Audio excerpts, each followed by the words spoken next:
And I was like, send him in there, man. Like we can't let the generator, we can't let the coal mining stop because then the generator will stop and everyone will die.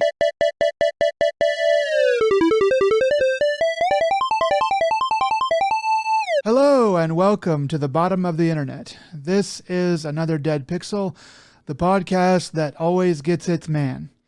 My name is Nick and I'll be your host for the proceedings. Here with me tonight, my good friend and a man who is a bounty hunter in real life. It's Joe. Joe, how you doing tonight? Doing all right, man. Yeah. How are things on your neck of the woods? Doing good. Have you gotten any big bounties in recently? No, just a bunch of small fry. You get people who jump bail and stuff like that. I mean, it's weird how I got into the industry. All thanks to the anime Gunsmith Cats. Takes place in the Chicago area, actually. Yeah, it's they have my favorite car, and that was the Shelby Cobra. It's like the GT 500, and so the Mustang, of course, not the Corvette Superior. And they also, if I remember correctly, she uses the Czech CZ75 model pistol. It's been a long time since I've seen that series, but the fact that I have it ingrained into my brain, that's shows that there's something wrong with me. There's there's definitely there's definitely something wrong. I didn't want to say it, but thanks for bringing that up. No one chooses the bounty hunter life who's normal. Does it? Just put it that way. Have you ever met Dog the Bounty Hunter? No. That's Is I he your try to keep out rival? of the limelight. Is he your rival? Uh, no, I think he does a good job messing up his own life. I'm just gonna leave it at that. Did I ever tell you that I saw him one time? Were you running from him? No, no, I was so I was in Hawaii. It was back when I lived in Hawaii, and I was going to a bank over on this part on the eastern side of the island, and I was in a parking lot, kind of walking over to this bank, and over on the other side of the parking lot, I saw this very large man with a blonde, like big blonde, long hair, and I kind of looked and I was like, that guy looks familiar. I looked a little closer. I mean, he's probably like 100 feet away, he's a good ways away. But I looked and I was like, I think that's Dog the Bounty Hunter. And I watched him go into a store and I was like, wow, that's crazy. I had no idea he lived in Hawaii. But yeah, it was weird. Well, if you hit him with your car, you could have confirmed that it was actually him or not. Yeah, I mean, he was like dressed, like a biker with like cut off sleeves and, vest, leather and all that stuff. He's definitely every bit who he is on TV in real life, but Well, weren't you in Hawaii when they're still filming Hawaii 5-0? I don't know if they're still filming that or. yes, and I did see the deputy second banana guy. I don't know his name, but the second guy on that show, and he is a little dude. He is quite small. I was pretty shocked. He's probably like 5'6". He is. I'm not super tall or anything, but I was like, dang, that is a. Just like watching him walk by, I was like, dang, that is a tiny dude. But yeah. But anyway, that's about the length of the star power that I've ever come across. As far as how I'm doing though, I mean, like I'm doing pretty good. Like the weather in Texas has cooled a little bit. This past week it was down in like the 60s at night, the 40s at night sometimes. And so everybody's breaking out their jackets and hoodies and stuff like that. It's kind of pathetic, but everybody seems to be pretty glad that the heat has finally broken. So definitely enjoying that, but not too much else to report. All right, well, at least there's nothing bad happening, so that's always a plus. Yeah, I've got nothing too bad. My dad's in Amsterdam right now, so that's weird. Um, This is his second trip I mean, over you can there. buy that stuff at the stateside now. He doesn't have to go all the way to Amsterdam. You I guess know, yeah, and he has, but him and his buddy like to go to Amsterdam. Sometimes they've been well. This is their second time now, but they are over there and they just they just go wild, man. Just do all their stuff. Um, Seems fun, but whatever. Anyway, we have some pretty big news here today. Um, I think so, anyway. So, um, if you haven't heard by now, then I guess you've probably been living under a rock in terms of all of this. But what was it? I think it was last weekend, Joe. You sent me a a text highlighting a video that had been posted and was being spread around the internet by one Helena Taylor, the voice for Bayonetta in both the first and second game. And in it, she was saying that she had basically been snubbed for the third game. She said that she was only being offered $4,000 in total to do 4 or 5 sessions in order to do all of the voice work for the third Bayonetta game. So, um, had you already heard about all that, or is there any part of that you hadn't heard already? so I heard up until this point, and then I heard speculation about, everyone's commenting, giving their own theories about, how what the actual price is, or maybe there's probably behind the scenes stuff that isn't being voiced. But since that initial post, I haven't followed up on it at all. So I'd let you handle that. So yeah, what Okay. is the rest of the story? If was there more unveiled? Oh Yeah. yeah, there's quite a bit more that happened. So, a lot of people came and rushed to her side, uh, sticking up for her, and like a lot of voice actors saying, oh, we don't get paid enough for our work and stuff like that. But it was a few days later that Bloomberg was contacted or did some investigation or whatever, and they got in touch with some sources that were close to the issue.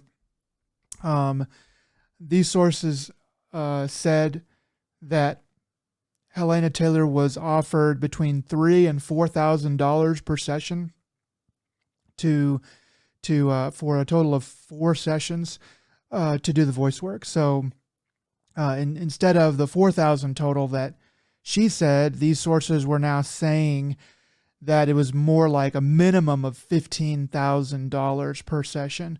Um, uh, Jason Schreier said that he had seen documentation personally that seemed to corroborate what these sources were saying. I guess they showed it to him.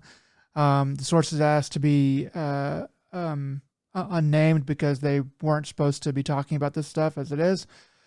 Um, so at that point, it looked pretty bad for Helena Taylor. Um, she sent out a rebuttal saying that that was an absolute lie. And in the same statement, also said that she just wants to wash her hands of it and be done with the role and everything and go continue her career in stage acting. Well, she also said in the original thing, like her original, video, that fans should, go ahead and spend that, boycott the game, spend the money onto a charity instead. So she was actively promoting against the game itself. Right. Yeah. So we're going to get into that a little bit. So, I mean, I just want to say that, like, I really like Helena Taylor for her work that she did on Bayonetta 1 and 2. She has really beautiful voice that really brings the character to life. So I'm really sad to kind of see her go and see her not be able to be in the third game. Um, I guess one more thing, the sources did say too that she requested $100,000 to play the role, which is, I mean, that's insane. I don't think, I mean, like, you would have to be the kind of actor that was going to bring a lot more people to the table, um, like a Chris Pratt or something like that. You'd have to be a big star power name in order to command that kind of a salary, and the Bayonetta is really not going to drive that kind of sales in order to with anybody's name attached to it. It just isn't going to happen. Especially since it's only going to be this one should also be tied to the Switch, like Nintendo only, correct? Yes, it will be I forget Nintendo now. only. If okay, I know the second one was essentially funded, and that's why it was on the Wii U, I think it was. Yeah, I mean the only reason And that this series is still alive is because of Nintendo. Like they brought it back to life. There was nobody that wanted to do anything with it after Sega said that they weren't going to make a second one.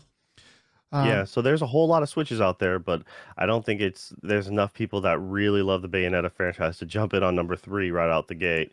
sh- And yeah, you're right. Unless if you're doing a lot more work as well, like straight up mocap and everything like that, and I don't think any voice actor alone makes that for any one given game. I could be wrong. I mean, you got like Troy Baker and like a couple, a I bunch of mean, others out there that are uh, huge names, but I don't know if they get that. They pull that kind of money for a single game. But yeah, like I I said, mean, at least with those other people, they actually do mocaps and stuff like that too. So they're acting while voicing as well. So they do the whole package. yeah, she wasn't going to be doing the mocap.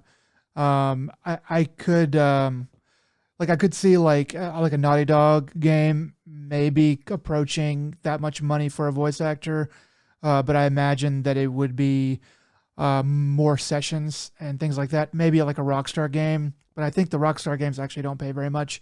Funnily enough, but anyway, all that's kind of beside the point. Like one more thing I will say before I kind of get into some of my own thoughts on this is that she also said sort of erroneously that the game had made $450 million. Um, Looking at the sales of the first and second game, she said $450 million, not including merchandise. If you look at the sales for the first two games, it's a generous amount would be about 4 million copies. 4 million copies times $50 is going to be woefully short of 450 million. I did the math. I think it was around like 200 to 300 million, which is nothing to sneeze at. Don't get me wrong. But it has taken a long time to get to that point. This third game is probably going to sell, I would guess, another million or 2 million, or more maybe. But so she seemed to think that the game was going to do better than makes sense. So anyway, so there's that. Man, so kind of getting into some of my own thoughts, some of the investigation, and like kind of just thinking about this whole thing from a backed up sort of bird's eye view. Nothing that Helena Taylor has done has made any sense from the beginning. Like, even if she is 100% right in everything that she has said, Platinum Games Nintendo has done nothing illegal. So there's no possibility of a lawsuit. And furthermore, she's destroyed her chance of being able to have a lawsuit by talking about it before any kind of legal action could be taken. So that's weird. That's like a really dumb move to talk about it. It's like she just like she basically just wanted to tank the game is what it looks like to me. So another thing is that $4,000 for 5 sessions probably wouldn't cut it, but for 4 sessions, $4,000 is technically um, uh, a proper amount to pay a voice actor. Uh, the union um, the union and industry standard for like a voice actor is about $1,000 per session. So $4,000 fits into that. So that's not illegal. So that kind of kills the argument there for any kind of legal breakage. Um, like another thing is that even if she was right about all this, uh, like she's ruined her career by breaking NDA. Like all of this, like she even said in her statement that she's breaking NDA by like talking about this. Uh, so like no one is going to want to work with her.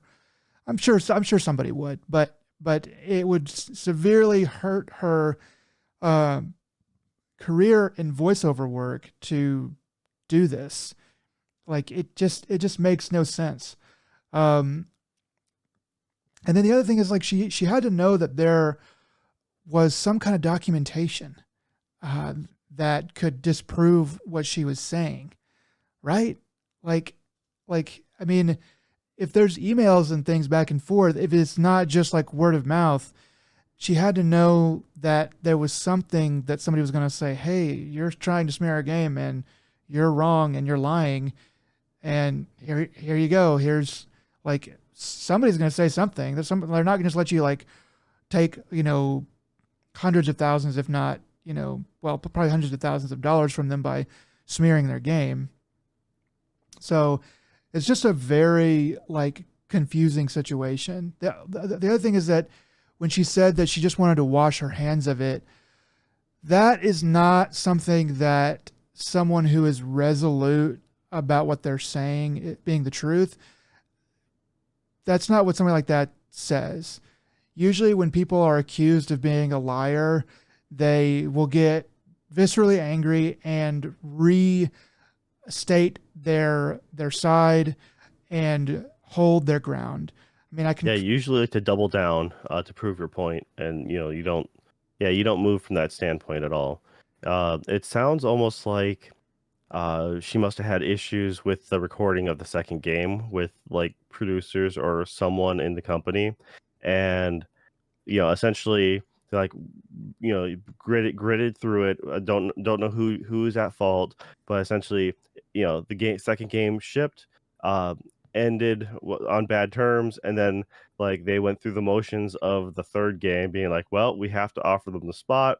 Maybe they lowballed a little bit, and then also maybe she took it as a personal offense, and then that's the straw, just in kind of like ending a bad relationship, just made a big public scene, and maybe just shot from the hip with more emotion and less, um, didn't quite think it out all the way through, and then have maybe if they pumped the brakes a little bit, thought about what they were about to say, and then we then realized, well, okay, maybe this doesn't make a whole lot of sense, and or here's a couple loopholes in your theory, but it looks like no one was there to help keep her in check, and so then she just came off on a hot rant, like one would you see a lot of people do like on social media, and unfortunately this has come back to haunt her. I mean, it's weird though because it's like the game's coming out next week, and she posted this stuff last week, so the game's been done, and her work on it, and Jennifer Hale, who ended up getting the role, her work has been done on it for months, I would say. So she's definitely had time to sit and think about it. Like my guess is that she probably talked to somebody about all this, like one of her friends, and or maybe a lot of her friends, and either somebody talked her into making this video, or didn't, or at least didn't talk her out of it. And because I can't imagine that like you make a big, like a huge, I don't know, like a huge stink up like this without first telling a few people close to you, like, hey, this is what they did to me. like what do you think? And then, you know, people are close to her going like, yeah, that's wrong. They shouldn't have done that. But like none of this is illegal. Like, and there's like probably hundreds of people who worked on this game, and I mean, you got snubbed for the role, or you feel like you got snubbed. I mean, that's the other thing is nobody is saying that the $15,000 is a little bit of money. I mean, no one is saying, like, I haven't heard anybody say, any voice actors come out and say, hey, I'm a big name voice actor, and $15,000 is still too little to pay for this or anything like that. Everyone seems to be like 15. That's even like the low estimate. It'd probably be closer to 20. Is I mean, I'm sure that they would have, if they were already thinking about offering 3 to 4 anyway. If they were at 15, she'd be like, let's make it 20 because this is going to be a big game. They would have said, okay, we want to keep you, and they would have done it. So like it's I can't see that the money was really a slap in the face at all. It's just such a weird thing because I'm like, you had to know that, like, unless she's right and it is all a complete lie from that, like, fake documentation or something from the other side. But if that's the case, then like she's gonna have to come forward with like some legit documentation, at least something that says something different. But I just flabbergasted. It just seemed like such a crappy thing to do overall. At first, I was like on her side. I was like, yeah, I bet she did get jilted. But when I started thinking about it, I was like, this isn't illegal. There's nothing. Sorry, lady, but you got jilted. It sucks, but Well, see, the thing is, it's like when it comes to, her replacement, Jennifer Hale's not a cheap person. I mean, I'm not saying she necessarily goes for high amounts or anything, but like she's famous. Like she has a lot of credit under her belt. She's been in games for a long time, and there's no way that she would just take, if she was if the original amount was such a low ball offer, then there's no way she would just be like, all right, yeah, I'll just take that. For like, I don't see that she's not happening. I see working for them offering her 4K. something decent for her time, which, like I said, then begs differ. You know, if this whole bit is true and they did lowball her in the like in the beginning, and then they turn around, like that means there's a personal issue at stake. You're like, we're gonna give you a lowball offer just to say we did the thing, we offered you the role, and it's like, oh, you didn't want it, well, that's on you. And then we turn around and like, well, now we're gonna give it to someone else for a higher amount.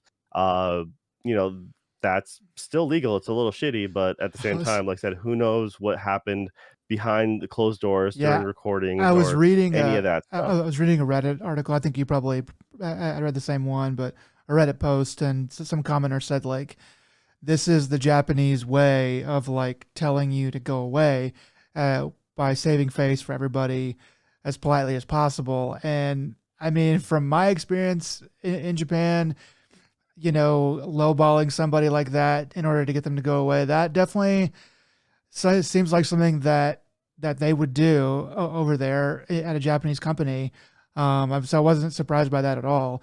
But I don't think, but like, yeah, like I don't think that's what happened according to like the documentation. And you're right, like Jennifer Hale has pretty much, no matter who you are, Jennifer Hale has been in one of your favorite games, if not many of your favorite games. She is And prolific. she's been in cartoons and everything else. So under it's like, so yeah, it has a really extensive Yeah. history. So for sure, like, the opposite. I mean, granted, you can say the opposite. So maybe it wasn't a low ball. Maybe I actually want this extreme exorbitant amount. They're like, no, we're not going to do that. And then she just turns around and says, hey, they offered me a low amount. Everyone, sympathy. But I mean, like I said, we don't know the whole truth. We probably never will. It's just, but there's such a high risk, no matter what the situation is, of coming out like this, doing, uh, throwing your old company or throwing, like the project under the bus, and then trying, like, there's no way you can do that with and try to salvage your career. No. Um, I mean, unless if you're absolutely done, or like I said, and if that's the case, if your cause is so just to do that, there has to be more to it. There really does. It Yeah, just can't be just plain cash. Um, it's just, did the producer or director of the game kill your cat, Because then now you're out for blood. But it's no, it's I don't know, it's just such a weird thing to do, it is super especially weird. trying to screw over everyone else who made the game. Boycott the game. I'm like, really?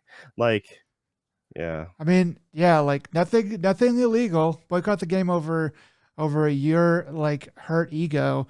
It just really sucks. I just hate to hear that, and such a random thing. And like, I guess she never wanted to do VO work again. I know she's gonna go off and do stage work, but man, like, you can't burn bridges like that. That's just wild.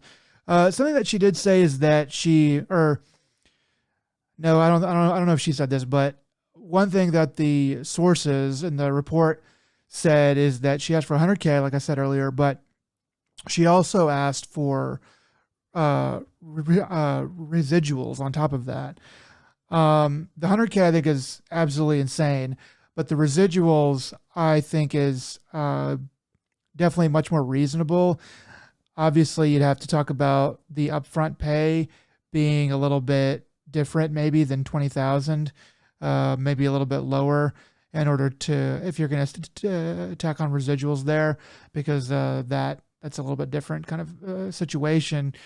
But like voice actors have been talking for a long time about how every other part of the acting industry as a whole, movies, um, cartoons, anime, stuff like that, that they almost always get some kind of a residual back end pay. If the movie does insanely well, then they get to enjoy some of those profits. And video games, that is definitely not the norm. That is definitely I don't know how often it happens, but I don't think it happens very often at all. Which kind of makes more sense. I think movies kind of last longer in the public eye. Some movies, obviously, they're like you're still gonna have like Back to the Future on TBS, and that movie's 30 years old, if not more. So I'm almost 40 years old.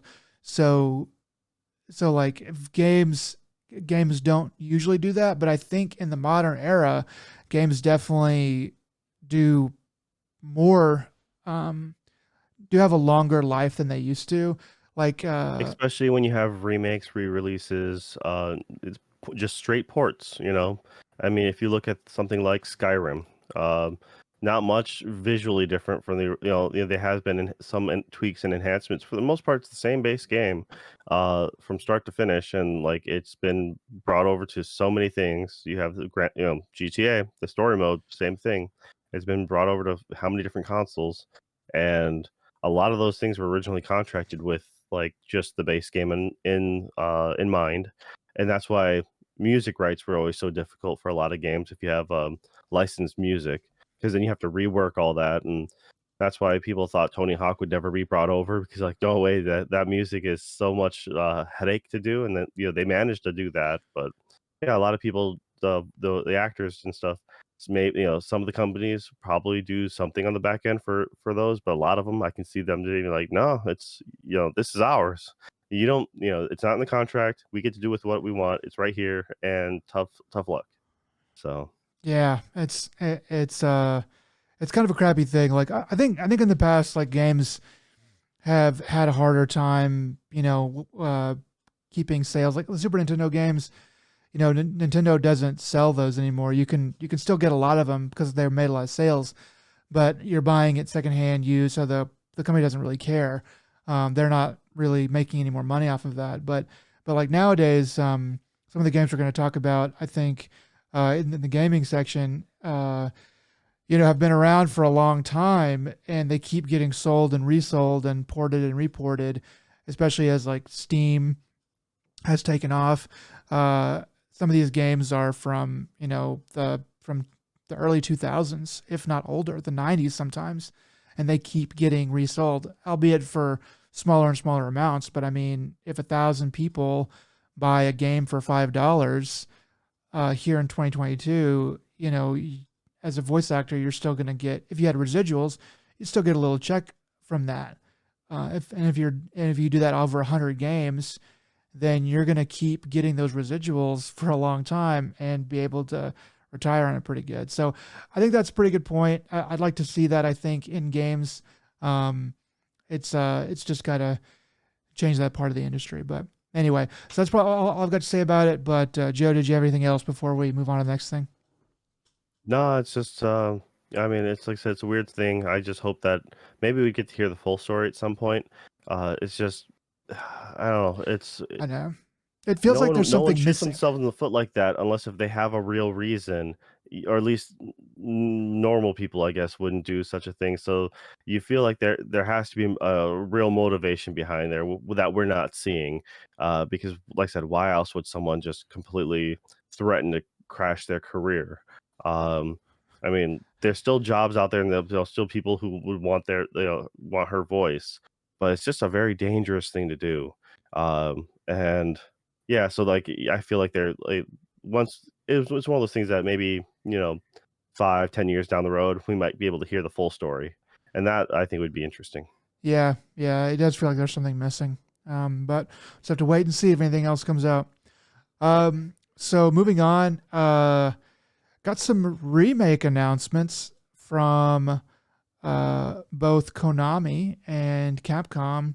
I just have the Konami one here up first.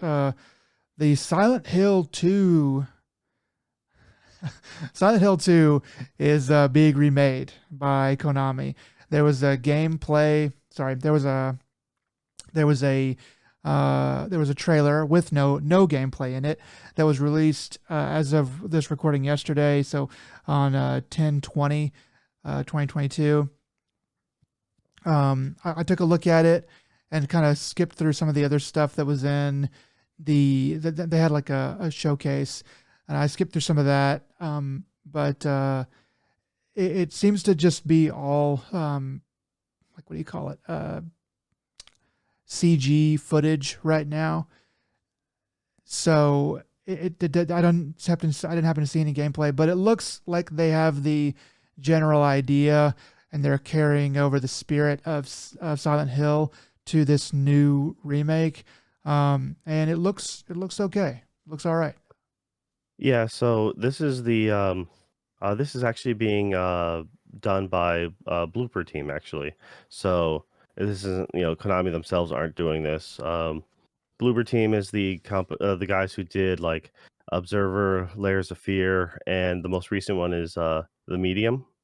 So that one had that, parallel worlds running simultaneous, and uh, kind of got some flack for lifting some of their like art assets or the concepts for that game from actual real art. Yeah. So, but that the rumor was essentially The Medium was always their like poster, like project for like, hey, look at us, we can do a Silent Hill game. So I know for a long time it was rumored, and then I think about 6 months to a year ago, a bunch of like partial Silent Hill news like came out, and it's like, yeah, we've been hearing about Silent Hill for so long, or the hopes of a Silent Hill game. Like, just you kind of, as a fan of Silent Hill, you just kind of stop holding your breath, especially after PT. You're like, PT was the last, like, just took all the wind out of your sails. Like, oh, I have hope, and everything's gonna be awesome, and then now it's gone, it's crushed, and I'm just dead inside. So now that you actually get to see something, you're like, all right, cool, it looks good. It's just it reminds me of a time long ago when I first played that game, and it kind of has that has that look of like, oh, that's kind of how I remember it in my brain, even though in reality the original PS 2 game looked like garbage, but it's how I Yeah. remember it. Yeah, for So real. Yeah, I mean, like the PS2 actually, it looked okay. I mean, it's pretty muddy, but it's slow enough of a game to where you can kind of pick stuff out. PS1, I've watched some footage of that PS1, and it is pretty. It is quite blocky, to say the least. But yeah, I never got a chance to play these games. I remember seeing them or hearing about them coming out when I was a kid, and just being like, I don't want any part of this. I just too much of a chicken. I really wish that I liked horror games because, or I wish that I just wasn't so utterly terrified and easy to scare. Like a horror movie, I can kind of take, but like there's something about having a control in your hand. The immersion is just too much for me on a lot of these games. I can play some of the older ones now because they're just so far in the past as far as like It's the rubber suit effect, right? When you look at an yeah, old movie, especially in HD now, you're like, "Oh, that was terrifying as a child, but now I can totally see that rubber suit that monster was in or something." You can see the zipper right there, like it's nowhere near as scary as you thought it was. And when that was the cutting edge graphics and nothing looked like that ever, that was terrifying. And now you're like, "What is this garbage?" Like, my cell phone from like 6 years ago, that had better technology, so for sure. Actually, I remember really being into Silent Hill because it was, that came out, a little bit after Resident Evil, and Resident Evil was always the campy horror game, a little spooky, mostly just, it's like shock value, and it was more action oriented, hands down. But then you had Silent Hill, and Silent Hill, I forget there's an old comedian once talked about amusement parks, and my buddy and I were watching this, and he's just like, "Yeah, amusement parks. No, I don't like amusement parks." My girlfriend's like, "Why?" He goes, "What's so amusing about ass clenching terror?" Uh, and yeah, that line stuck with us forever. So for the longest time, we just referred to Silent Hill as ass clenching terror. Uh, yeah. because it was such a weird, spooky, creepy game. The fog was so bad in that game because so you really couldn't see what was in the distance. All you had to go off is with sound effects. And yeah, it was utterly terrifying because you're like, I don't know, there's no map. I'm just gonna walk up and down these, streets and try to like literally hunt for everything like a really bad um point and click adventure game almost. You're like, I gotta investigate everything. I don't wanna go investigate anything. I don't wanna go down that alleyway. I'm No, gonna get murdered, I don't you want to know? go down to the dark dungeon. No. Yeah, and then in hindsight, you're like, oh, there's nothing here. Like I can speed run, like you just run right by it. But Yeah, at watching the a first speed run time through, you're really like, kill it. inch by inch, just crawling forward just a little bit, and it's like hoarding all your ammo, or it's like I don't know if I'm gonna get any more good stuff, so I'm gonna try to beat everything to death with a stick. Yeah, for sure. Yeah, So that it's that game it's was great. it's kind of it's if you ever get a chance, there's some pretty good YouTube videos kind of about the making of and sort of the history behind the Silent Hill games and um, sort of kind of what was done to the re-release. I think there was a re-release remaster whatever on PS3. I think it was The PS3. HD collection was That really was it. not so great. Well, yeah, and I watched a video where they kind of explained it. So basically, like how you said the draw distance was shit in on PS1. Well, PS1 and PS2, I think they managed to keep it, uh, but like keep it a good game. But like they use that shitty draw distance to their advantage. So when they remastered it or re-released it for It was the HD remake, the yeah. HD remake for the PS3, the the people that did it, I don't know, had never seen the original game, and so they were like, let's just make the draw distance to max because that's cool, and so you can see everything that's going on. There's no fog in the game, and so it just kills all of the suspense. Yep, for sure. And yeah, I actually never finished those games. I bought it. I actually came back to States. I bought that collection, and I forget there was another collection that had come out around the same time, and I'm drawing a blank right now. But I'm like, all right, I brought those back overseas with me. And yeah, when I was very disappointed when I got to the Silent Hill. Uh, Yeah. so yeah, but no, it looks good, and I'm hopeful. Do you? I mean, do you know why? Because like I think Silent Hill 2 was more was like the more popular game, but do you know why they decided to remake Silent Hill 2 instead of starting with remaking Silent Hill 1? I I think it would have to be a lot. The assets and stuff like that, nothing can really translate over. So you're gonna have to make that game from square one, just from scratch. You're better off when it comes to something like that. I think you'd have to do like the Capcom Resident Evil series, just completely reboot the franchise, but make them. You can make it pretty much like 80% of the same original story, then you can change it up like 20%. Because those RE, 2 and 2 remake, that was probably the best one of the ones they've done so far. Uh, yeah, that one was an amazingly, well done piece of work, but it's not 100% to the original, but it's pretty darn close.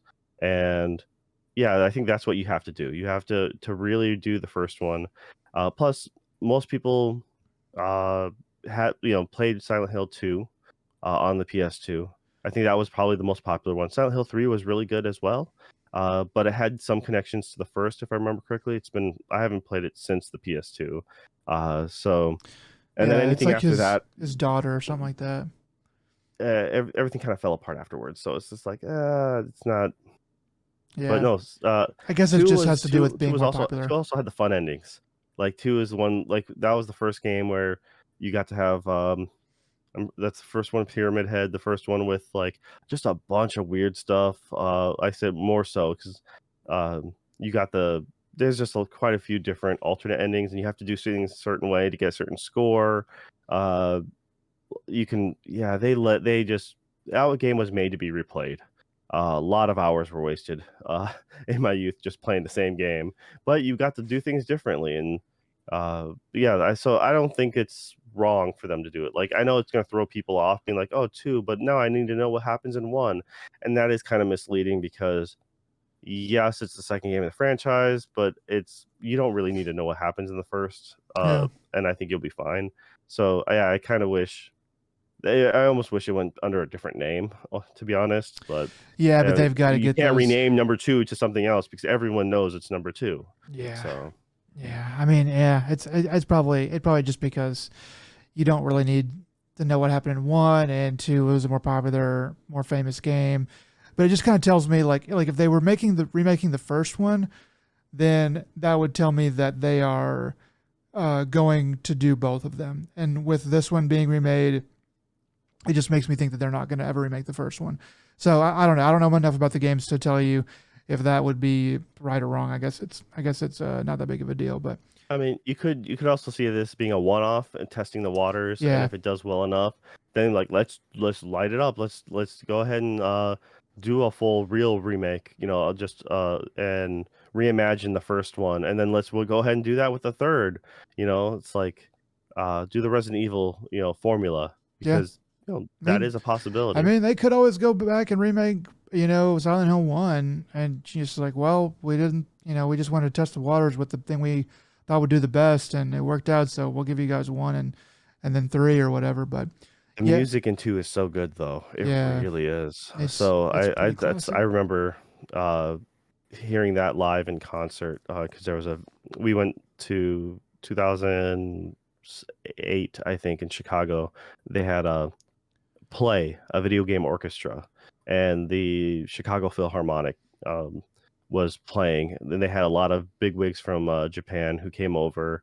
Uh, the composers for like was that Blue Dragon, which is that Toriyama RPG for the 360. Uh, we had the composer for Mario, and I'm drawing a blank on that one too. For did some songs. I did a song from uh, Galaxy 2, I think. I mean, but you had just a lot of famous, like it was just nothing game after game. Just of course they did. They ended the whole show on with One Wing Angel, Oh, cool. and then as their encore, they replayed the same song again.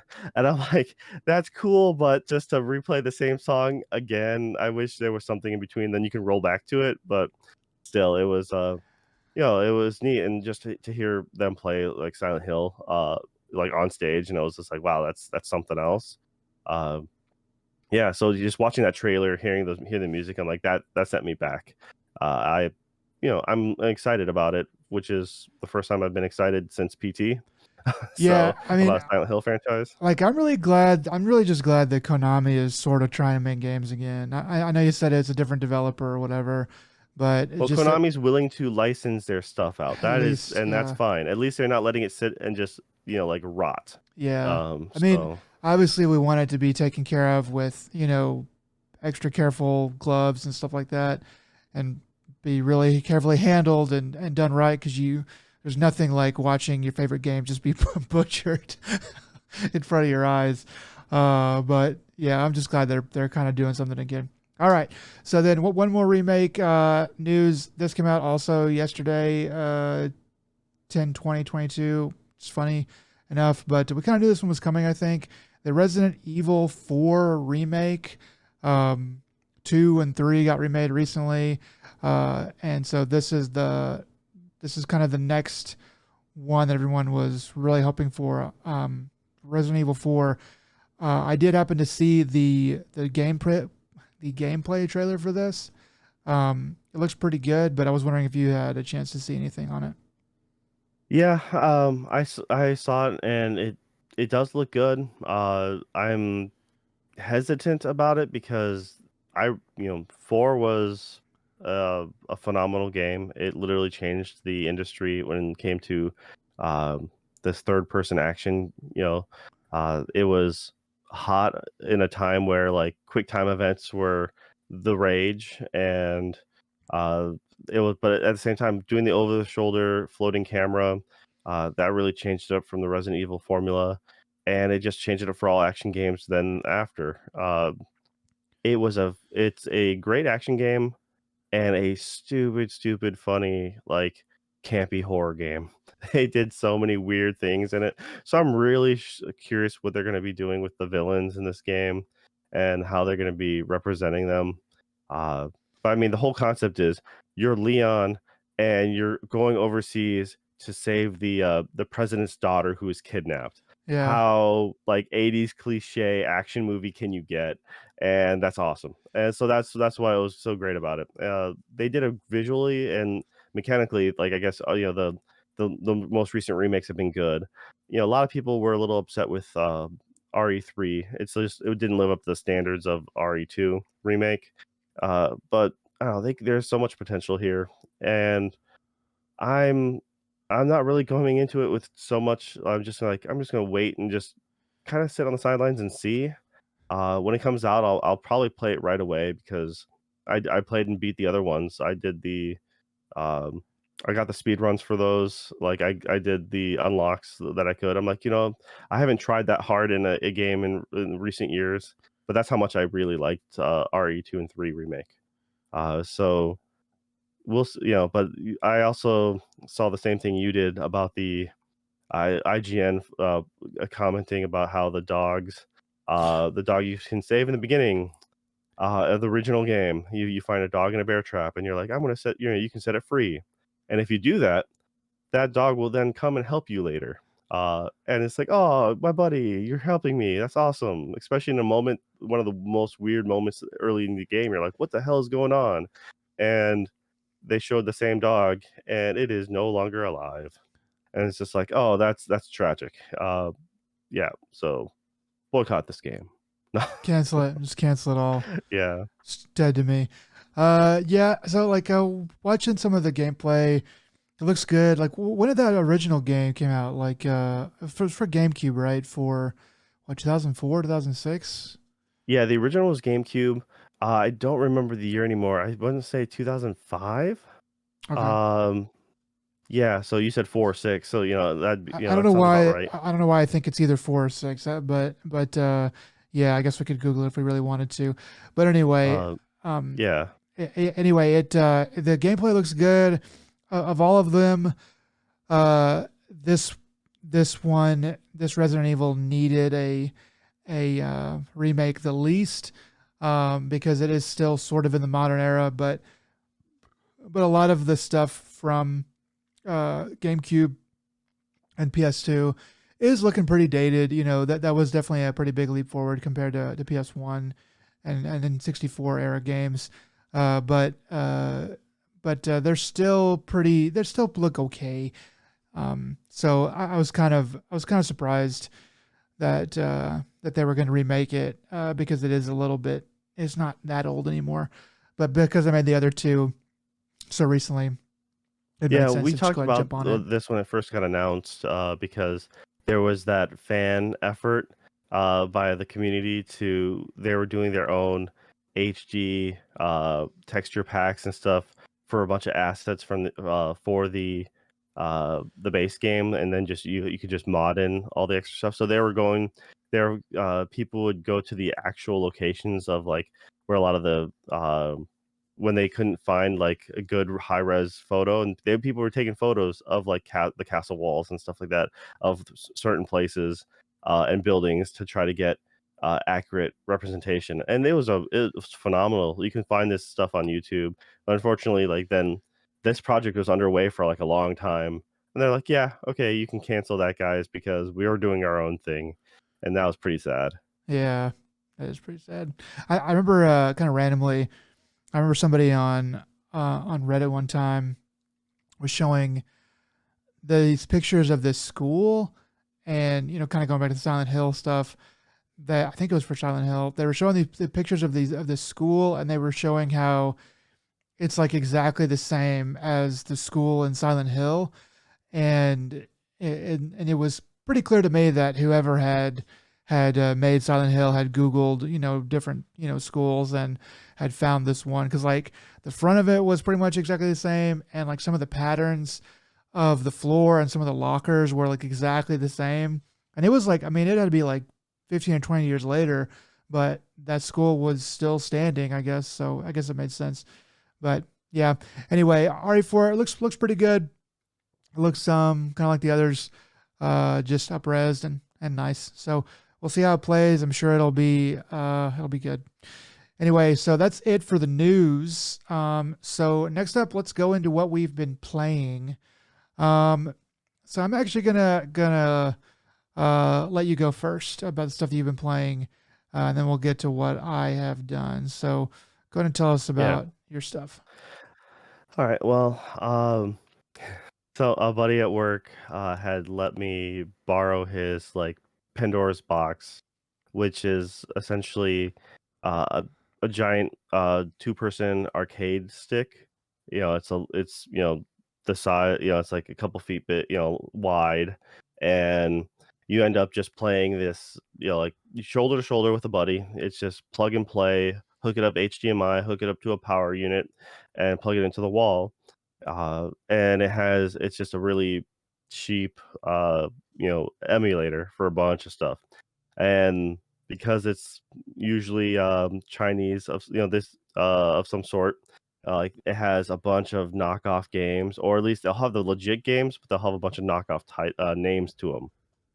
And then with Amazon having their recent sale, another buddy from work went ahead and bought the newer version because it seemed like a good idea.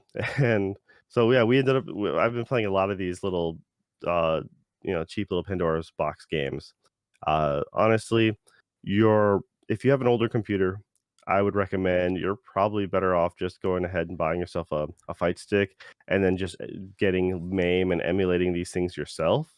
But for people who have no idea how to do any of that stuff or just don't want to deal with it, period, this is the most easy plug and play solution.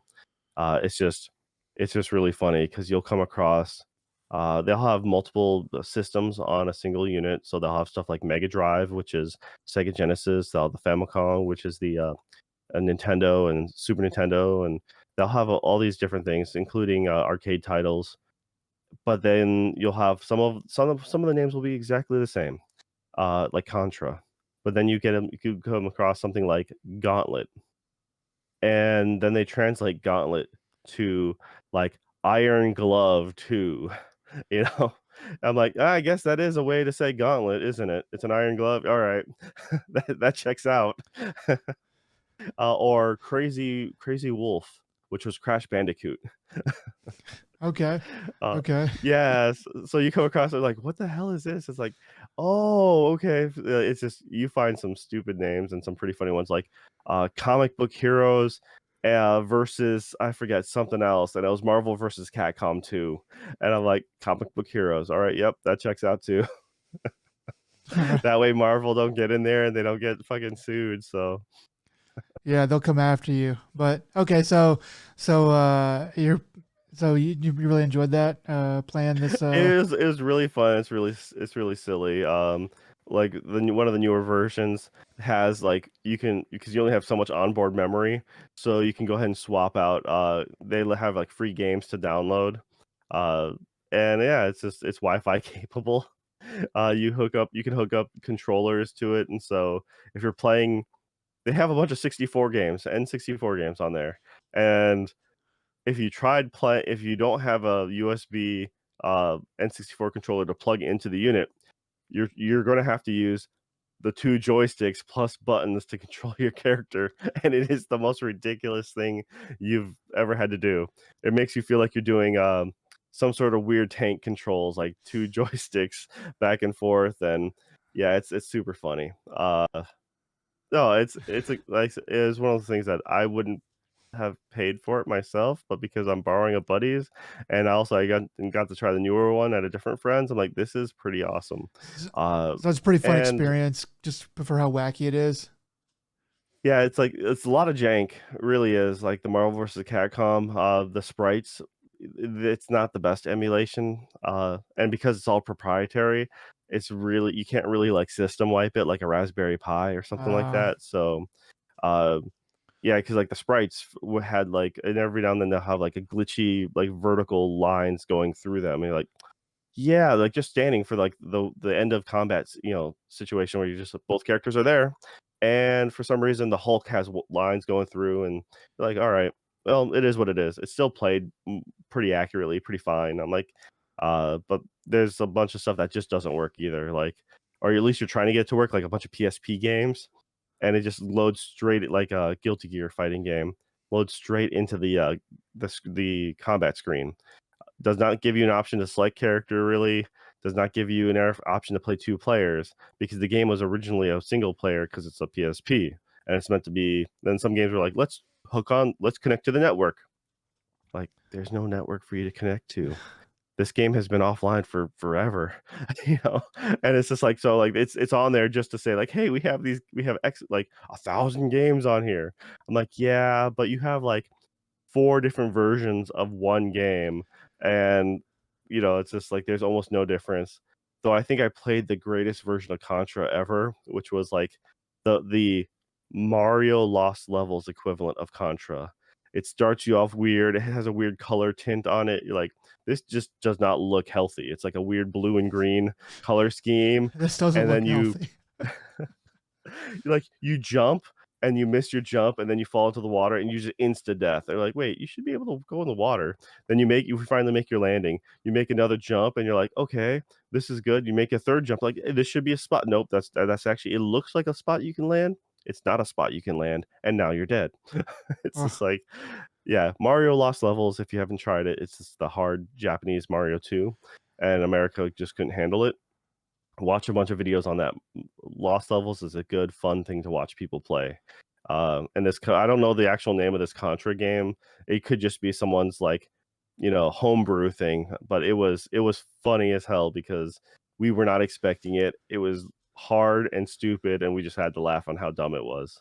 But yeah, I played a bit with that, and I guess the other thing is, a little bit on the that news front slash just an update is uh, on Epic Games, they have the two free games they have this week happens to be uh, Evoland, the Legendary Edition, and that one has Evoland 1 and 2.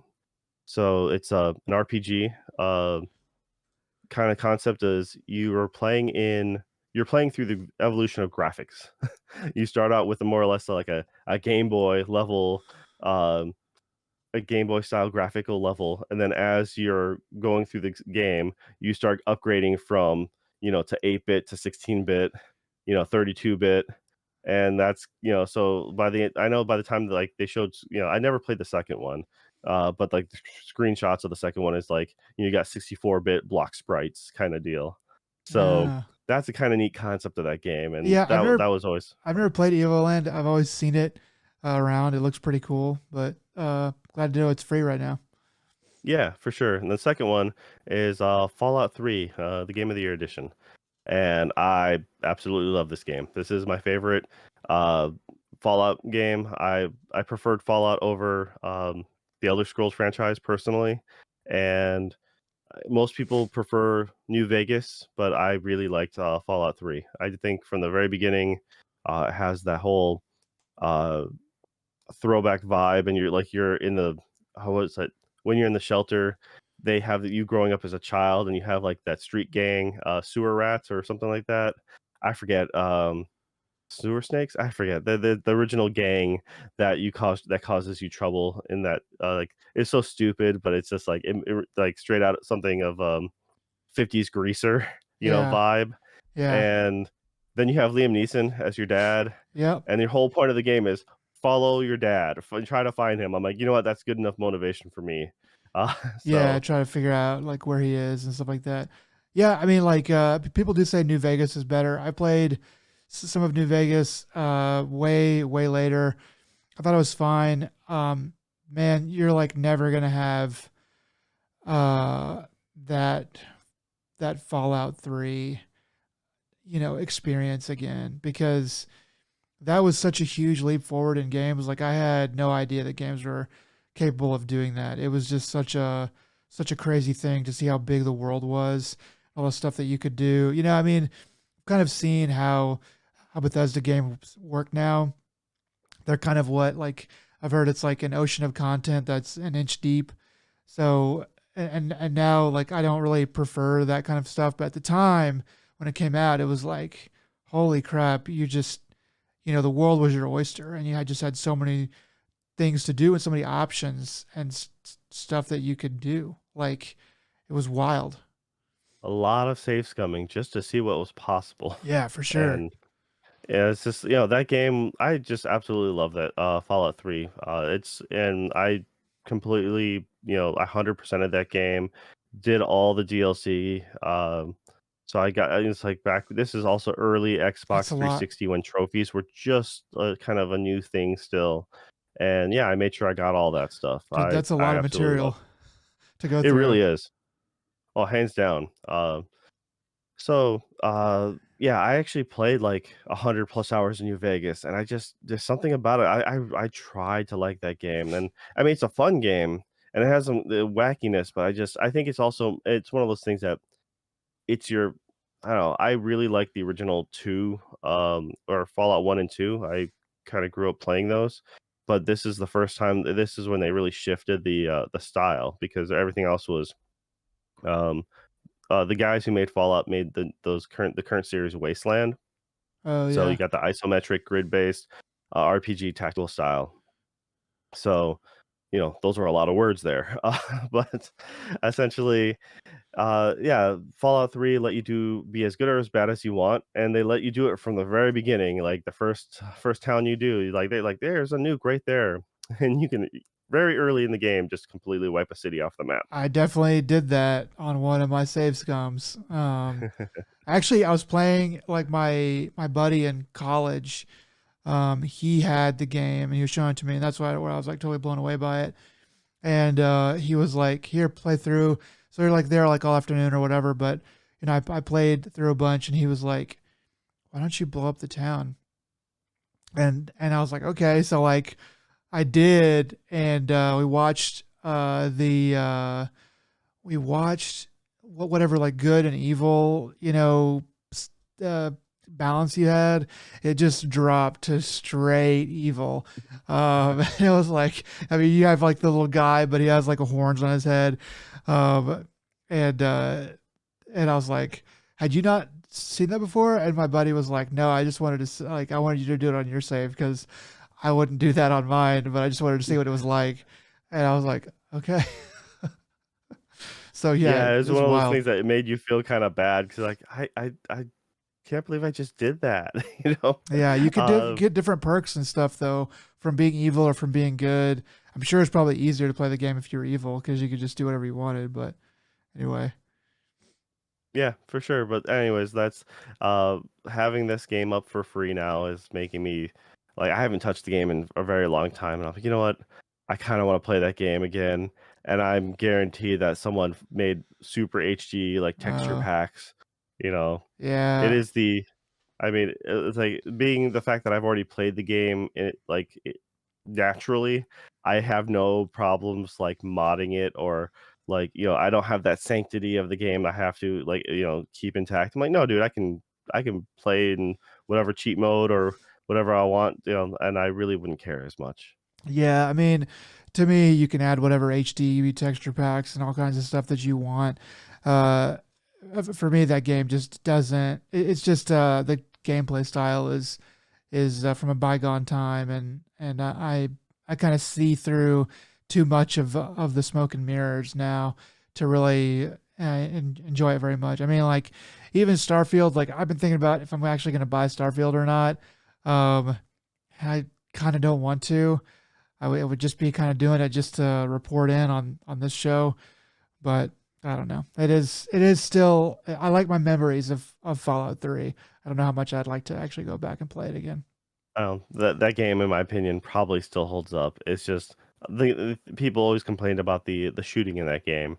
I'm like, that game was never meant to. In my brain, that game was never meant to be an active shooting game.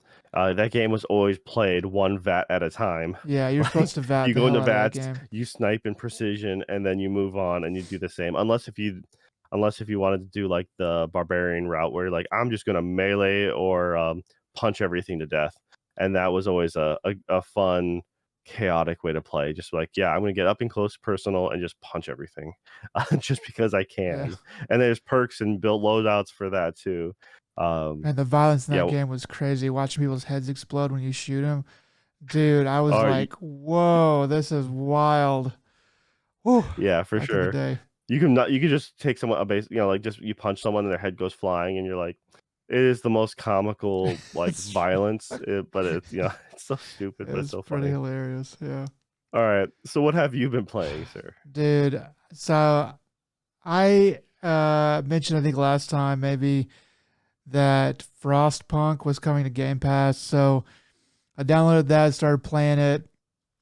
I thought I'd like it. I thought I'd enjoy it. So Frostpunk, if you don't know, it's a game from 2018. It's a city builder where the scenario is like a steampunk type civilization. But the catch is that it is some kind of day after tomorrow type scenario where the world is freezing over. You have no idea why, but you and your group of people have fled. Like you're a captain in the military or something, and you have a bunch of refugees with you. You have fled London, and you are traveling through the snowy wasteland. You come upon this abandoned coal generator, and or a generator that is fueled by coal, and so you decide to set up camp there. And so basically, the whole thing is you start with the generator and a few people, and some supplies that you can get to, and you have to build out your city. So it starts at -4 degrees Fahrenheit. I think it's like negative. I think it's like at 0 degrees Celsius. That's where you start, and then as the game progresses, it steadily gets colder and colder and colder. And yeah, man, I have not had a game bite me like this in a long time. When I first started playing it, I thought that the tutorial was pretty crappy. They give you like they tell you, hey, tutorial on what you're just about to do or what you just did, and it'll go up in the top left corner, and then you can click on it or not. And for the most part, I just never clicked on any of that stuff. I was just trying to play, trying to figure stuff out. So I was really annoyed with it for the first probably 2 hours. But kind of once I got the hang of it, I knew sort of what I was doing, and I'd go through and play for a good chunk and play till about like day 10 or 15, and then I just die.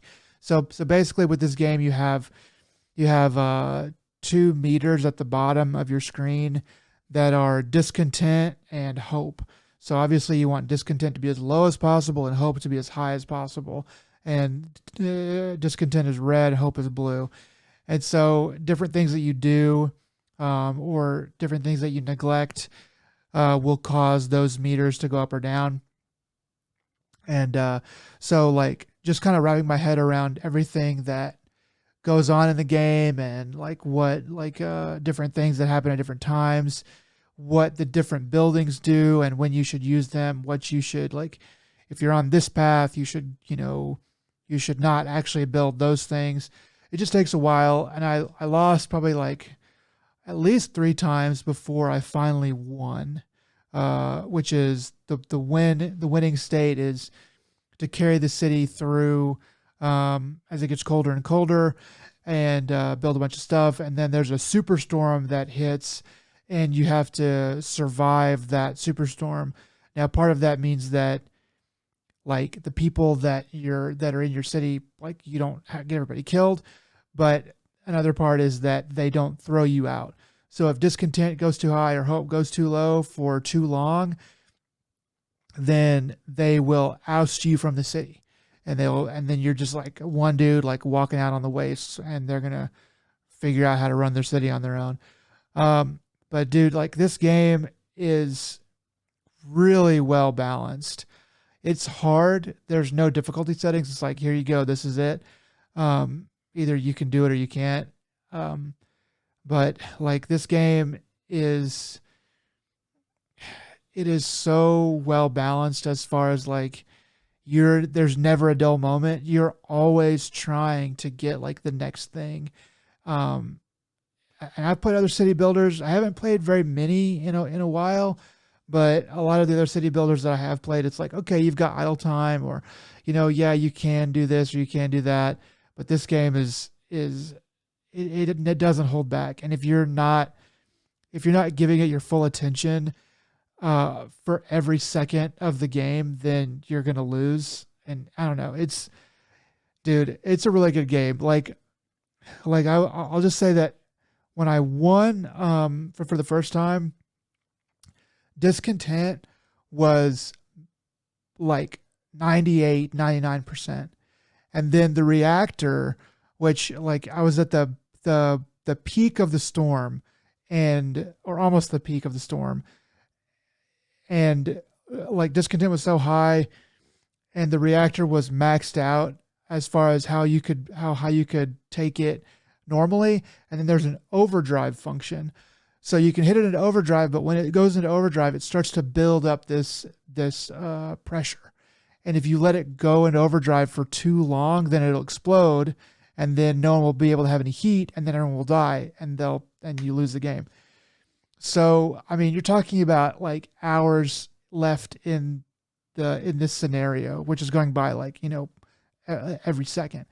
And discontent was pretty much maxed, and the overdrive meter was like at the very tippy top, and I had like a couple more hours to go, and I was just riding that line of like just like hoping that, because I couldn't go anywhere anymore. Like if I turned the overdrive off, then people would be discontent, and they would throw me out because it would reach the max for too long. But I couldn't let the overdrive generator go, and like we hit the peak of the storm, and the temperature dropped like so far down, like minus 150 or minus 200 degrees Fahrenheit, and it went like that for probably about an hour in the game, and which is just a couple seconds, but it was just maxed. And I was like, hold on, please. And then the storm broke, and the discontent fell, and I immediately turned the overdrive off, and the game was like, you did it, you won. And I was like, holy crap. I haven't had a moment like that in a game in a long time, where it was, totally, built by the game to just be that tense and come down to the wire that much. I'm in my second playthrough right now, and I'm getting toward the end, and it's looking not good, but It's a great game. I have been I looked up some stuff, and there's going to be a Frostpunk 2 that they're making, which I didn't know about. I guess you already heard about it, but Yeah, but there's it's just the name. There has been no date that I'm aware of, anyways. I So have heard 2024. I think it was like a January 24, but I could be like an early 24, but I could be wrong about that. But I know there's some kind of 2024 date thrown out there.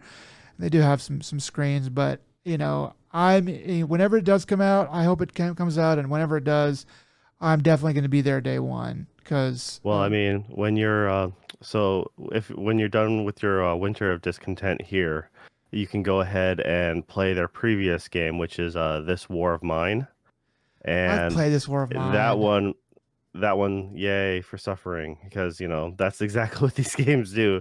They push you and they make you feel like Yeah, I haven't even you're talked making tough about some of the stuff decisions. that you have to do. Like I'll go ahead and talk about it. Like so this game gives you at a certain point. There's some people who want to leave the city.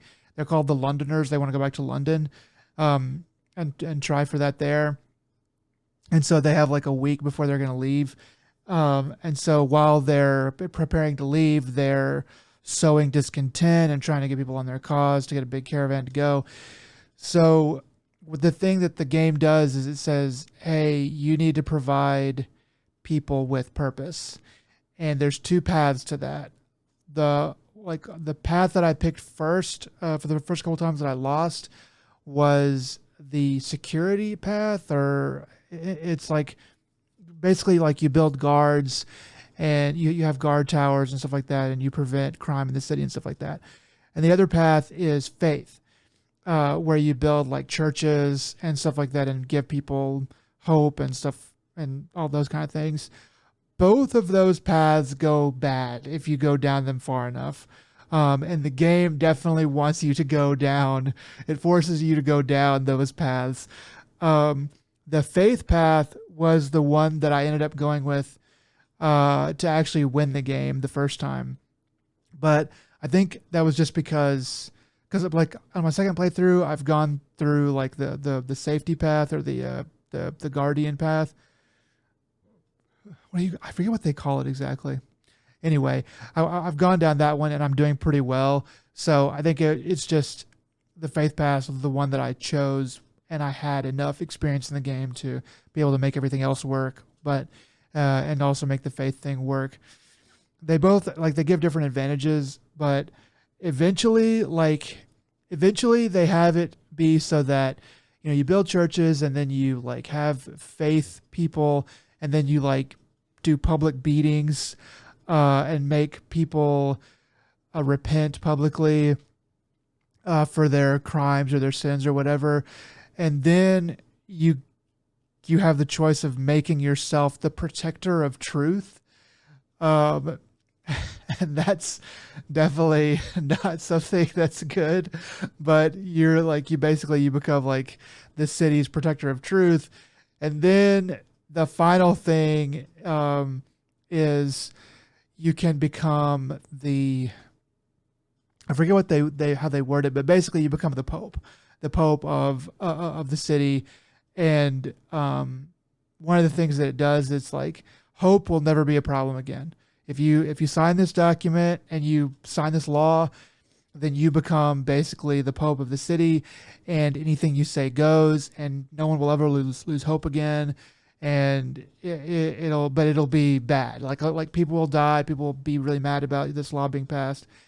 And there's a similar thing for the other side that I've gotten to, but I haven't had to sign it yet. Where so basically you make people become your spies at first, and then you do some other nefarious stuff, and then basically you sort of become the Nazis in a sort of way. Well, I wouldn't say the Nazis, but you become fascists, to where you control all of the media and you control all of the thinking in the camp. But like you kind of have to, because people become disgruntled and they don't want this, they don't want that, or like every time that people want to leave the city to go back to London, I always stop them. And it's a bad it's a bad thing. It's a bad thing to do, but it's like they're definitely going to die and we need them here to do work for us. Like we can't lose like 20, 50 people cuz that's that much less that can feed the that can like do the work on the coal mines and mine the stuff, and there's the city's got to run. And then there's a darker thing at the very end of the game where like it's so cold that like none of the protection that you have can go far enough, and the generator just can't keep up. So it's so cold that people are freezing to death at their jobs. And I was going on a run today, and I was thinking about the game, and I was thinking like this game is, yeah, I mean, at some point you're feeding coal into the generator, but at some point you're feeding people to the coal mine, to like the coal extractor, because they're just dying. And like that, like they're saying like the beams in the coal mine are freezing and they're breaking because they're becoming brittle. And it's like the first thing you do is, well, get volunteers to go in. People volunteer, and they're like, it's still breaking, we have to shut the mine down. And you have the choice between put people in there that are gonna die, but you're gonna get to keep the mine going, or you can shut the thing down until the storm passes. And I was like, send them in there, man. Like we can't let the coal mining stop, because then the generator will stop and everyone will die. Dude, it's wild. That game, it's a really good game. It's a really good game. Highly recommend. I'm glad you had a good time with it. Dude. And yeah, you'll probably end up talking more about it like next time. I'm almost positive with how No, excited you are. I'm gonna try not to talk about it. I'm kind of reaching the end of my rope on it. I need to play something else. But like I have not had a game melt hours. Like I played this game from about 3 o'clock to 8 o'clock today, and just, I mean, every time I'd look over at the clock, being like, man, another hour passed. It is just a great, time melting game. Yeah. Anyway, I'll shut up about it. All right, that's what we've been playing. So let's go to what we've been watching. Do you want to go first, or do you want me to? I've talked for a while, but Yeah. Okay, I'll go ahead and kick off. Okay. Just I got a couple small things here. One of which is if you want a chill anime to watch, happens to be during the winter season. Uh, it's Laid Back Camp. I talked about this before. It's called Yuru Camp in Japanese, and it's literally about a bunch of just like a little club of girls doing winter camping around Fuji, essentially. Uh, and one of the girls is primarily a solo camper. They just like to go out and camp by themselves, and prefers camping in the colder season because less people, less bugs, and just like they prefer that crisp coolness, and then like warming up next to a fire. Uh, it's a fun little anime. It's not like groundbreaking. It's not going to change your life, but it's just a fun, enjoyable bit to watch, hands down. And yeah, yeah, yeah, totally worth it giving a shot. yeah. You were talking about it a few weeks ago, and it definitely seems up your alley. You definitely seem to like those chill slice of life type animes. This is a really good idea for one. It kind of reminds me, just kind of the way you're talking about it. It sort of reminds me of a in the woods version of my of what's her name, Sailor Uniform. Oh, Akebe's Yeah, Sailor Fugu? AKB's Yeah. Sailor Uniform. Yeah, it kind of reminds me of that. Just kind of the way you talk about. I haven't seen what it looks like. I'm sure it looks totally different or whatever. But sort of, I could definitely see them fitting that style into this scenario, because who doesn't love the woods? That's pretty cool. Yeah, it's pretty interesting. It's like almost a tutorial base for camping around the area, because it's not only just the woods, you got the flatlands. You got the rule. They explain a little bit about the rules of fires, like whether or not you can't certain campsites allow fires, what don't, and then of course they use real campsites. And like they have, it's like also what it is it's probably the mangaka or the manga artist was like really into camping, wanted an excuse to go camping and to put it as a tax write off, and probably had expensive gear that they also wanted to write off, and therefore if you know, it's a business expense, right? But yeah, they talk about a lot of different gear, like a little fire stand, multiple fire stands, like things to put on your table, or like essentially it looks like a fold out, you know, like a stool that's meant to have logs on it so you can burn fire that's not on the ground so you don't cause a big fire. Stuff like that. It's just it's really silly with that kind of thing. And you know, because these kind of TV shows or anime or anything like that, you always have to have the fish out of water, right? I'm new to the area, or I'm new to this hobby, so therefore you can have the reference for the viewer. It's like I don't know anything about anything, but you seem to really know what you're doing. Why don't you explain it to me? And yeah, that's Yeah, that's your entry point. That's your gateway. You live they're the through that person, like what do you call so it's kind that? of fun. Like the surrogate for the viewer. Yep. I feel like there's another word for it, but yeah, like something like that. They're the stand-in for the viewer, so somebody can talk to that character and explain the situation. Uh, Yeah. yeah, But no, totally. I like a lot of chill stuff just because my life is stressful enough as is. So I have a hard time watching anything that is too high strung as far as like I don't know, things of Breaking Bad-esque level of like tension, or people are like, yeah, yeah, I want to watch like I'm like, I don't need that kind of anxiety in my after like in my personal time. You know, I'll generally go for just comedies. You know, I'm not saying I'm against them. I'll still watch something that's like, you know, if it's really worth it. But just, you know, testing out the waters. I knew a friend who was really happy with Yudu Camp, and so I was like, yeah, sure. It got dubbed. I'll give it a shot, and I enjoyed it. The voices, I like the character voice acting.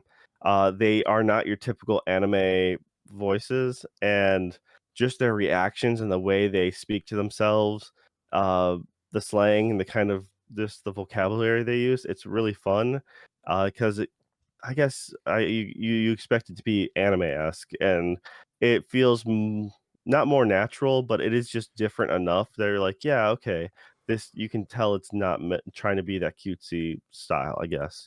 Um, but you know, it's a fun watch. So and then, I finished a few other things. I'll probably talk about there's a few things finishing up as well, so I'll probably just lay that out next time, being like, "Here's the things I finished, and here's what's worth your time and what's not." I've already kinda hinted at that beforehand as well. But there's a new one that just came out.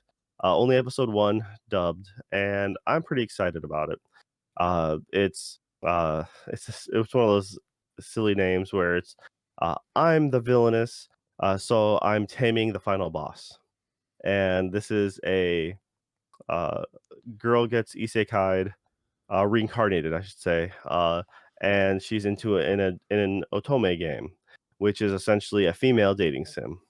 But she turns out, she's actually the antagonist in the game.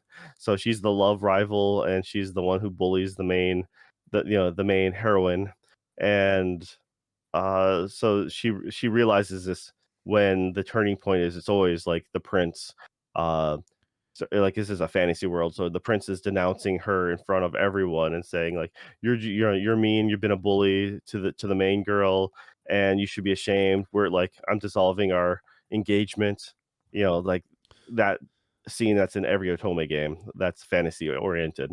And so she's like, wait a minute, I know where I am now. This is a game, and from what I remember, between here and the end of the game, I'm going to die. So I have to, and every route entangles with me dying, being murdered by the Demon King. So I'm gonna get the Demon King to marry me, and that's her goal. Um, I really like this one. I happened to come across it, we're just reading the manga at the same time as a different one, which, I had mentioned about before, but the name is slipping me as well. So, but I'm like, yeah, this one was cute, it was fun, had the nice part is it actually ended with a complete story relatively quick as far as manga goes. It actually had like, a front, middle, and an end. And it's just like, oh wow, that it didn't take me like years and years. Uh, so yeah, that had been finished for a long time. I never thought it was going to get an anime, especially since it had been like done with for a while now. So I'm like, oh snap, they actually did this. Okay, sure, it'll be fun. And episode one seems to be good. I like it. Uh, and I look forward to it. It's just like it really can't go wrong because I know how it's gonna play out. So, I mean, it's like I said, once again, not groundbreaking or anything, but it'll just if you want something simple and easy and it's funny, then yeah, sure, go for it. Yeah, yeah, that's good when you know the story's gonna be pretty good, and then all you have to kind of see is the animation. So as long as they hold good on that animation, first couple episodes, then it's probably gonna turn out to be all right. That's pretty cool. Yep. So I actually had seen this. So I watched some stuff. I've been watching a little bit of anime, but not enough to talk about anything fully yet. Um, but a couple weeks ago, before our last podcast, actually, I had just seen a movie that came out on Apple TV and in theaters, I think too. But it's called "The Greatest Beer Run Ever," and it's a movie starring Zac Efron and had some pretty good cameos in it as well. Um, but it's a based on a true story about a guy in the 70s whose friends, a lot of his friends were fighting in Vietnam, and he went over there to bring them some beer. Um, and it's kind of a silly movie in a lot of ways. But basically, like he's a guy that he's kind of like I don't know, like the voice of people that still believed in the Vietnam War, that it was like the right thing to be doing, and that they were like fighting for freedom and stuff like that.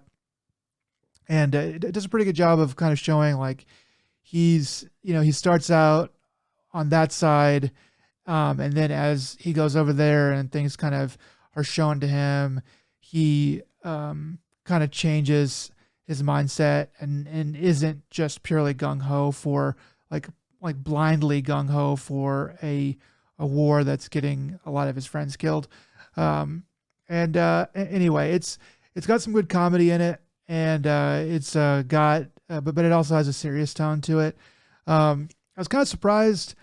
This movie, I think, is like PG-13 because there's uh there's like no cursing in it. And there's some like, damn or whatever, but for the most part there's like no cursing at all in it. Like there's a few times where,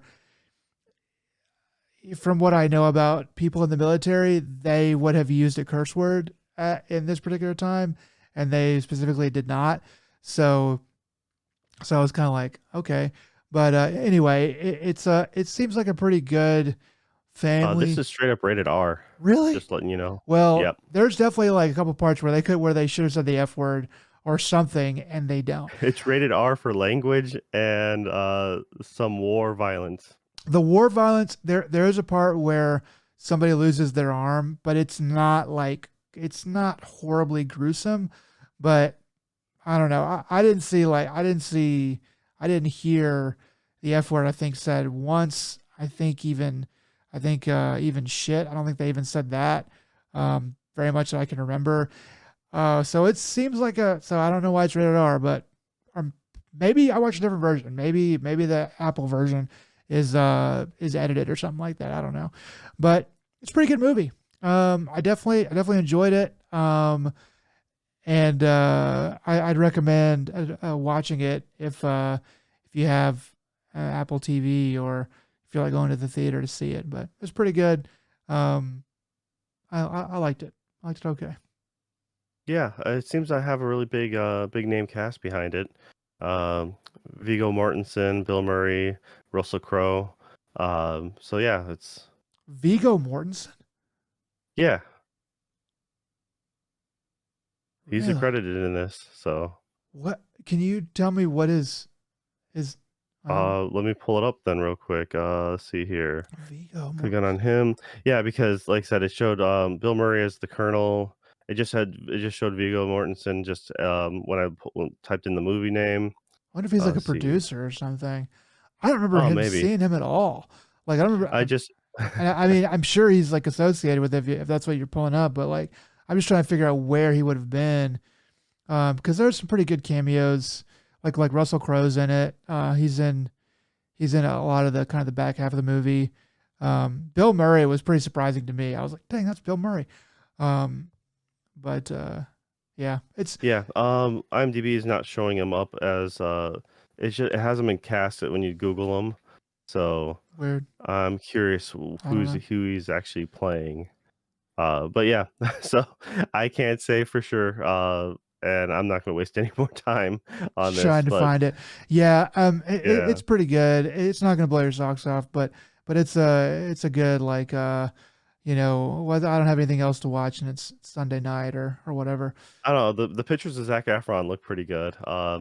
IMDb gives it a 6.8. Rotten Tomatoes gives it a 42.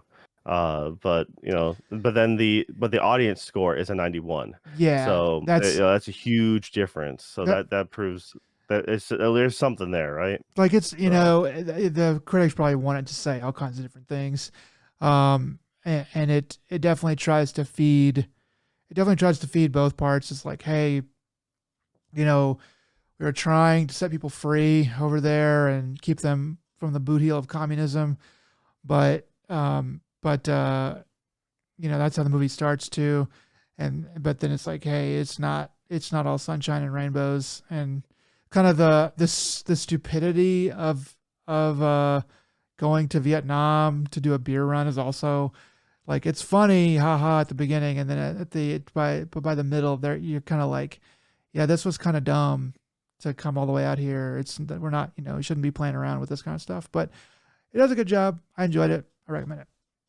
okay. Rotten Tomatoes does not have Viggo Mortensen on the cast, so I have no idea what Google pulled up. I don't know what So happened yeah. there. Maybe he was on set for a day or something. Brought him donuts or But something yeah, like no, that. Zac Efron does his he looks the part, and more so than I could have imagined actually. So I thought that was a that turns out that was a good casting call. Um, Yeah, it works out. all right. Well, thanks for that. Yeah. Anything So else you got? no, that is gonna be it. I did start watching Chainsaw Man.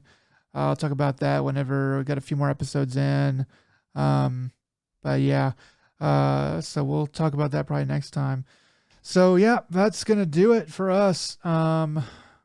Thank you for clicking on this, and I guess we'll see you next time. Yeah, take it easy, guys. Thanks for sticking around. Bye.